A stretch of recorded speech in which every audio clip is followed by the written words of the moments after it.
As far as Islam is concerned, Islam does not merely believe in monotheism. Islam believes in Tawheed. Tawheed means unification. It means asserting oneness. It comes from the root word wahada, means to unite, to unify. It means to consolidate. Islam does not merely believe in believing in one God. It believes in Tawheed. And there are three categories of Tawheed. Tawheed al-Rububiyyah, Tawheed al-Asma wa Sifat, and Tawheed al-Ibadah. In the first category of Tawheed al-Rububiyyah, it means maintaining the unity of Rabb, unity of Lordship. Tawheed al-Rububiyyah is derived from the Arabic word Rabb, meaning Lord, sustainer, cherisher, meaning that Allah subhanahu wa ta'ala is the creator, the cherisher, the sustainer of everything in the universe. Everything is dependent on Him and He is independent of anything and everything. Maintaining the unity of Lordship of Allah subhanahu wa ta'ala. That's called as Tawheed al-Rububiyyah. The second category is Tawheed al-Asma wa Sifat. Maintaining the unity of the names and attributes of Allah subhanahu wa ta'ala. This is further divided into 5 subcategories. Number 1 is, whatever name you give to Allah subhanahu wa ta'ala, it should be the name that He Himself has given Him. You cannot give your own name to Allah subhanahu wa ta'ala. You cannot say that Allah is Al-Ghadib, the angry one. The Quran does say He gets angry, but that's not one of the names Allah has given Himself or the Messenger has given to Allah subhanahu wa ta'ala. Number 2, when you describe the attributes of Allah subhanahu wa ta'ala, you describe it according to how Allah has described Himself or the Messenger has described Allah subhanahu wa ta'ala. You can't give your own description. And whatever the meaning is, you have to take it. You can't give your own description, allegorical meanings to the description of Allah subhanahu wa ta'ala.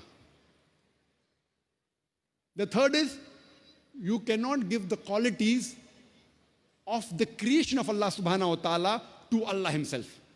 You can't say that Allah forgets, knows billah. That is the quality of His creation. You cannot say Allah makes a mistake. Like some of the scriptures say that God made a mistake, knows billah. These are the qualities of His creation. Number 4, you cannot give the attributes and qualities of Allah to any of His creation. You can't say, I know a person who's immortal, who's eternal. These are the qualities of Allah subhanahu wa ta'ala. And the 5th category is that you cannot give the name of Allah to any of His creation. If you have to give, you have to add abd to it. For example, you cannot say that He's Ar-Rahim. You can say Abdur Rahim, the servant of the most merciful. And you cannot add anything to Abd except Allah. Anything else besides Allah, you can't say Abdur Rasul. He is the servant of Rasul. This is not permitted. It breaks the second category of Tawheed al-Asma wa Sifat.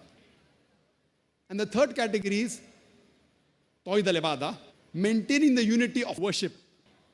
Ibadah comes from the Arabic root word abd, which means to serve, meaning a slave, meaning a servant, in servitude. We have to maintain the unity of worshipping Allah alone and no one else. Tawheed al-Ibadah means maintaining the unity of worshipping Allah alone and no one else. If you follow the first 2 categories, that Tawheed al-Rububiyyah, saying Allah, He is a Rabb, He is a sustainer, creator, also agreeing with Tawheed al-Asma wa Sifat, giving Him good names and attributes, creator, etc. But if you worship somebody else besides Allah, then too you're breaking Tawheed. And there are several such examples in the Quran.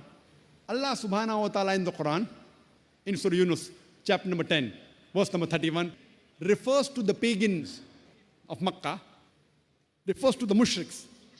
And He says that when you ask them that who is the one who sustains the things in the heavens and the earth, who has the power to hear and see, who has the power to give life to the dead and death to the life, who has power to regulate all the affairs, they will say Allah.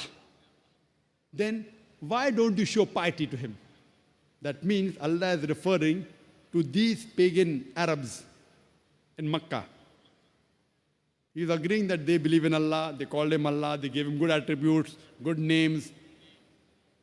Tawheed al-Rububiyyah was there, Tawheed al-Asma wa Sifat was there, but they worshipped things other than Allah. And the similar example is given in Surah Zukhruf, chapter number 43, verse number 87, that when you ask these mushriks that who is the one who gave life to you, they will say Allah. Then why do you join partners with him? So here we realize that only following the first two categories is not sufficient. Following all three categories of Tawheed simultaneously is important. If you break any one of the categories of Tawheed, it's called as shirk.